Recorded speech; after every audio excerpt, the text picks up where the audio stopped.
অন্তর্বর্তী সরকারের প্রধান উপদেষ্টা ডক্টর মোহাম্মদ ইউনূসের সঙ্গে বৈঠক করবেন বিভিন্ন রাজনৈতিক দলের ২০ নেতৃবৃন্দ। রাষ্ট্রীয় অতিথি ভবন যমুনায় এই বৈঠক অনুষ্ঠিত হবে। সেখানে আছেন আমাদের স্পেশাল করেসপন্ডেন্ট মুকসিমুল হাসান। সরাসরি যাচ্ছি তার কাছে। মুকসিমুল, আজকের বৈঠকে কারা উপস্থিত থাকবেন এবং এই বৈঠকের উদ্দেশ্য সম্পর্কে কি জানতে পেরেছেন? মুশফিক, আজকের বৈঠকের উদ্দেশ্য মূলত গতকাল যে উদ্দেশ্যে প্রধান তিনটি দল বলা যায়, বিএনপি, জামাত ইসলামী এবং এনসিপি, এই তিন দলের প্রতিনিধিকে ডাকা হয়েছিল এবং মূলত দেশের সাম্প্রতিক যে রাজনৈতিক সংকট, সেই সংকট উত্তরণের জন্য প্রধান উপদেষ্টার আমন্ত্রণেই সেই রাজনৈতিক দলগুলো এসেছিল।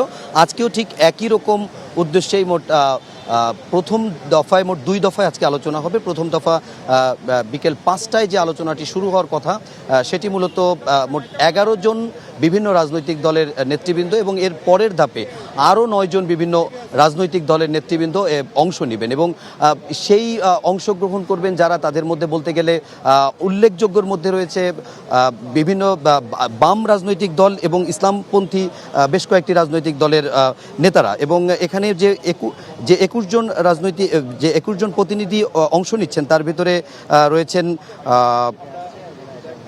অন্যতম এলডিপির প্রেসিডেন্ট অলি আহমেদ, নাগরিক ঐক্যের সভাপতি মাহমুদুর রহমান মান্না, বিপ্লবী ওয়ার্কার্স পার্টির সাধারণ সম্পাদক সাইফুল হক, গণসংহতি আন্দোলনের প্রধান সমন্বয়কারী জোনায়েদ সাকি, রাষ্ট্র সংস্কার আন্দোলনের প্রধান সমন্বয়ক হাসনাত কাইয়ুম, এবি পার্টির চেয়ারম্যান মুজিবুর রহমান মঞ্জু, বাংলাদেশের কমিউনিস্ট পার্টির সাবেক সভাপতি মুজাহিদুল ইসলাম সেলিম, বাংলাদেশ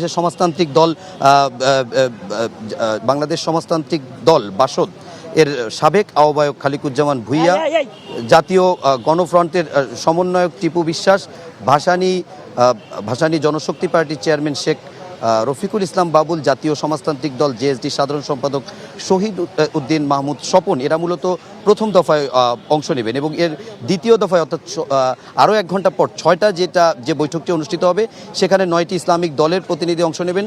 ঠিক 9 জন প্রতিনিধি ইসলামিক দলের বলা যায় না, এখানে ইসলামী বক্তা সাদিকুর রহমান, ইসলামী আন্দোলন বাংলাদেশের আমির সৈয়দ মোহাম্মদ রেজাউল করিম, বাংলাদেশ খেলাফত মজলিসের মহাসচিব মামুনুল হক, খেলাফত মজলিসের মহাসচিব আব্দুল কাদের, হেফাজতে ইসলামের বাংলাদেশের যুগ্ম মহাসচিব আজিজুল হক। এবং এর বাইরেও যদি বলা যায় যে উল্লেখযোগ্যর মধ্যে ডাকসুর সাবেক ভিপি গণ অধিকারের সভাপতি